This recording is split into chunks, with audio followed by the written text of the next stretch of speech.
2023 का साल हम इंसानों के लिए तो बस स्पेस का ही रहा है, क्योंकि इस साल हमने सक्सेसफुली आदित्य L1 और चंद्रयान 3 को स्पेस में भेजा है। मगर क्या आपने कभी सोचा है कि आखिर क्यों हम इंसान स्पेस में कभी भी सांस नहीं ले सकते? क्या होगा अगर हम स्पेस में सांस लें? क्या हमारी बॉडी एक गुब्बारे की तरह फट जाएगी या ये स्पेस की ठंड में ही जम जाएगी?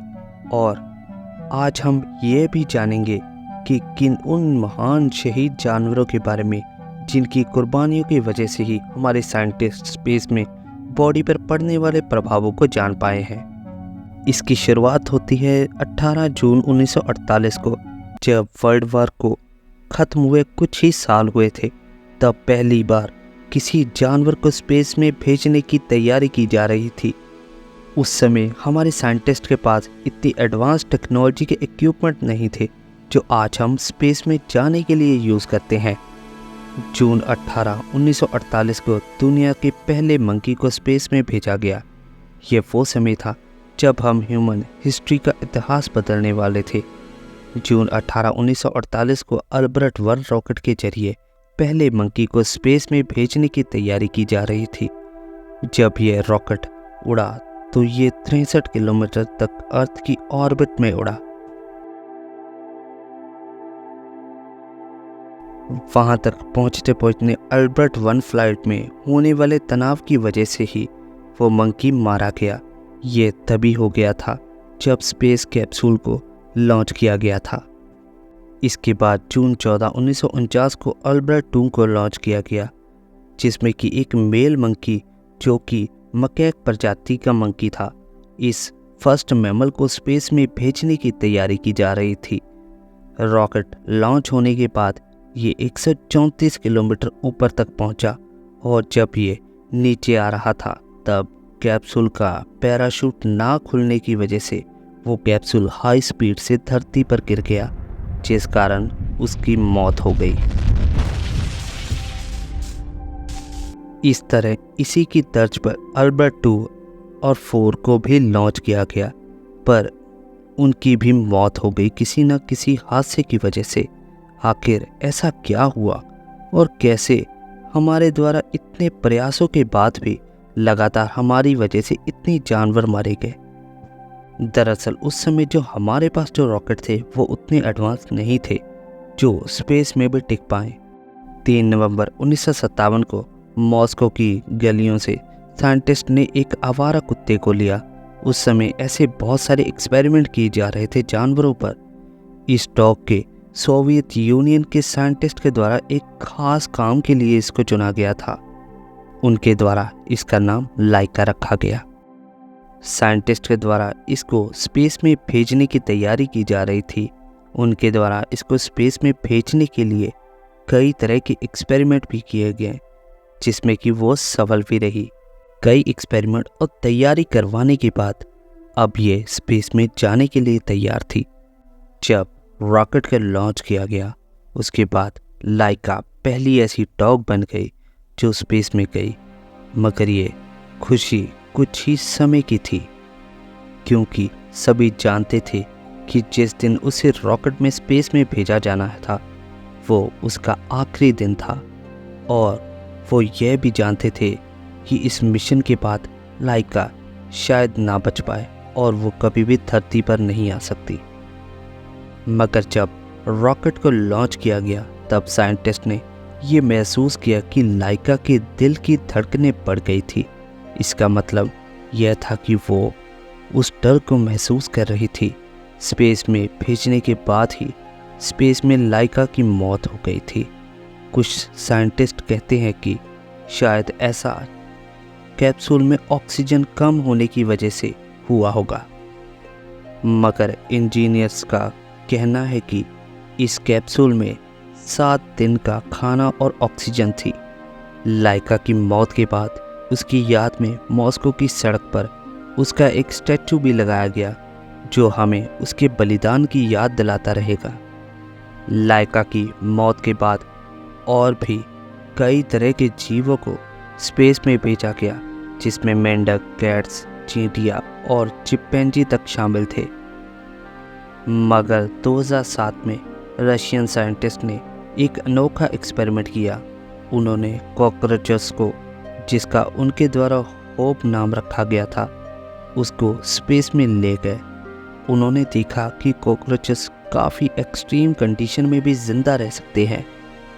उस कॉकरोच ने स्पेस में 33 और कॉकरोचेस को जन्म दिया। इसी तरह 2007 को टार्डिग्रे एक ऐसा एनिमल बन गया जो स्पेस की वैक्यूम तक में ज़िंदा रह सकता है। ये हार्श से हार्श कंडीशन में भी ज़िंदा रह सकता है और ये स्पेस की रेडिएशन को भी सह सकता है।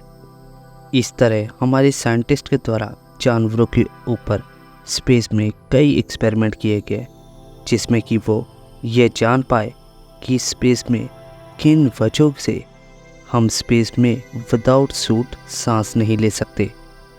मगर क्या आपने कभी सोचा है कि आखिर क्या होगा अगर हम स्पेस में विदाउट स्पेस सूट सांस लेंगे? साइंटिस्ट का कहना है कि स्पेस में अगर हम विदाउट स्पेस सूट के जाएंगे तो कुछ ही समय में हमारी बॉडी में मौजूद नसें फट जाएंगी।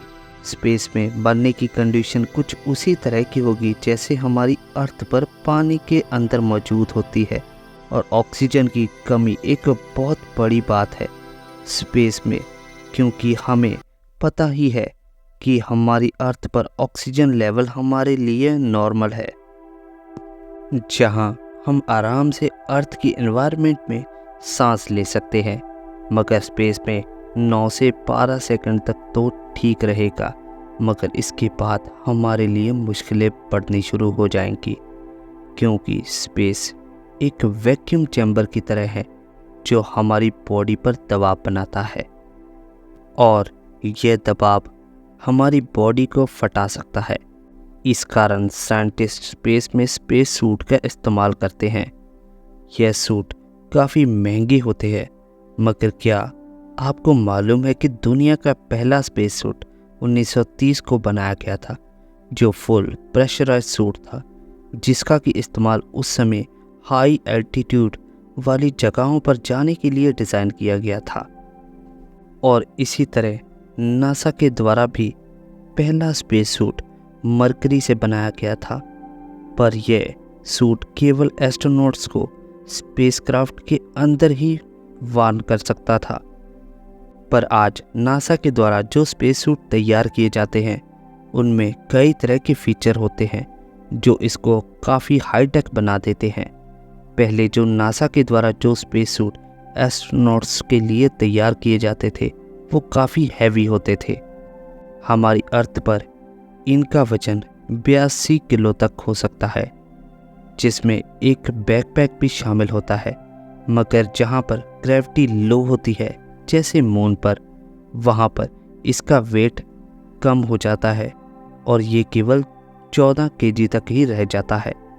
इसी तरह ये स्पेस सूट अलग अलग प्लैनेट पर इनका वेट अलग अलग होता है, जो कि उस प्लैनेट की ग्रेविटी पर डिपेंड करता है। यह सूट जितना हैवी है ये उतना ही पहनने में एस्ट्रोनॉट्स के लिए मुश्किल भी होता है, क्योंकि ये स्पेस सूट को पहनने के लिए एस्ट्रोनॉट्स को 45 मिनट तक का समय लग जाता है। इसमें वो भी कपड़े शामिल होते हैं जो एस्ट्रोनॉट्स इसके नीचे अपनी बॉडी पर पहनते हैं। स्पेस एजेंसीज के द्वारा एस्ट्रोनॉट्स को एक स्पेशल किस्म के सूट दिए जाते हैं जो वो सूट के अंदर पहनते हैं, जो उनको अंदर से ठंडा रखते हैं। 2023 में नासा और एक्सिमो, जो कि एक स्पेस कंपनी है, उनके द्वारा एक्सिमो सूट तैयार किया गया, जो अभी तो उनके द्वारा एक प्रोटोटाइप ही तैयार करके दिया गया है। मगर नासा इस सूट को मून पर एस्ट्रोनॉट्स के लिए इस्तेमाल करना चाहती है। इसके कंपेयर में अगर हम सबसे ओल्डेस्ट स्पेस सूट की बात करें, जिसका नाम सोवियत SK-1 सूट था, वो इसके टेक्नोलॉजी के आगे कुछ भी नहीं था। मगर हमें उम्मीद है कि हमारे साइंटिस्ट और भी बड़ी खोजें करने में लगे हैं जो अभी हमारे सामने आनी बाकी है। बाकी दोस्तों, एंड में मैं आपसे यही विनती फिर से करना चाहता हूँ कि प्लीज़ आप हमारे इस चैनल को सपोर्ट ज़रूर करें, जैसे आप बड़े बड़े चैनल्स को करते हैं। वीडियो को लाइक और चैनल को सब्सक्राइब ज़रूर कीजिएगा। क्योंकि जब हम काफ़ी मेहनत से वीडियो बनाते हैं और उस पर व्यूज़ और लाइक नहीं आते हैं तो हमारा काफ़ी मोटिवेशन टूट सा जाता है। बाकी वीडियो देखने के लिए आपका धन्यवाद।